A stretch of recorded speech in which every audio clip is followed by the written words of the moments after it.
Donc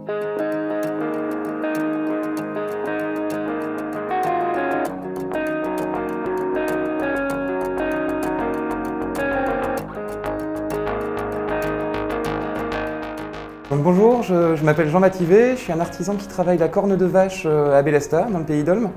Et ça fait maintenant 6 ans qu'on est installé avec mon épouse dans cette activité. On a appris grâce à José da Fonseca, qui est l'autre artisan dans la vallée travaillant la corne, qui est à l'Aiguillon avec son épouse aussi, Maria. Il fabrique des peignes depuis plus de 40 ans. Et nous on a appris grâce à eux et on s'est installé à Bélesta dans l'ancienne gendarmerie. Nous, avant de faire ça, on était archéologues, donc on a une spécialité, c'est de faire des objets liés à l'archéologie. Donc on fabrique des objets pour les musées et pour les grottes, soit des répliques, soit des petits objets qui sont vendus dans leur musée, dans leur boutique, pardon. Des porte-clés, des colliers, des magnettes, des objets d'inspiration archéologique.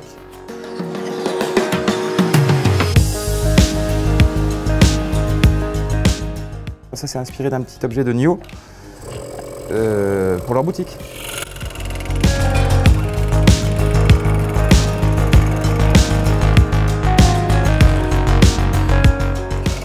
Peu à peu, on a diversifié aussi notre activité et on fabrique aussi des objets qui assemblent du bois et de la corne, comme des boîtes, des pots à crayon, des objets utilitaires ou décoratifs. On fabrique aussi des bijoux, des boucles d'oreilles, des colliers et après des objets aussi pour les musiciens. Donc on fabrique soit des médiators pour les guitaristes, des médiators pour les bassistes. Ce sont des modèles pour les bassistes, mais on fait plein de modèles différents. Et donc là, la dernière étape, c'est le lustrage. On a mis en forme l'objet en corne. C'est quoi la différence, un bassiste et un guitariste? C'est plus... Là, la forme elle est triangulaire et très épaisse. Donc c'est une forme bien spécifique. Après, les médiators pour guitaristes sont plus petits et on en fait des épaisseurs variables, quoi, des très fins aux plus épais. Et donc là, la dernière étape, la brillance.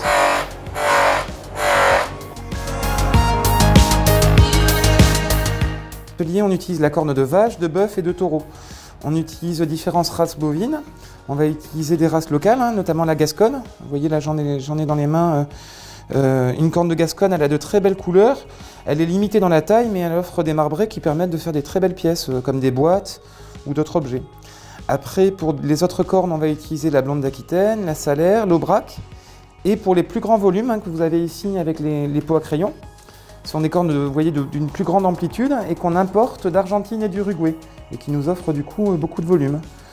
Nous, à l'atelier, donc on est ouvert toute l'année, on reçoit les particuliers comme les groupes toute l'année. Et après, on a donc l'activité les différentes boutiques de musées et de grottes un peu partout en France et une activité de marchés artisanaux qui nous amène à nous déplacer presque tous les week-ends en fait, du printemps à la fin de l'année et ça dans toute l'Occitanie.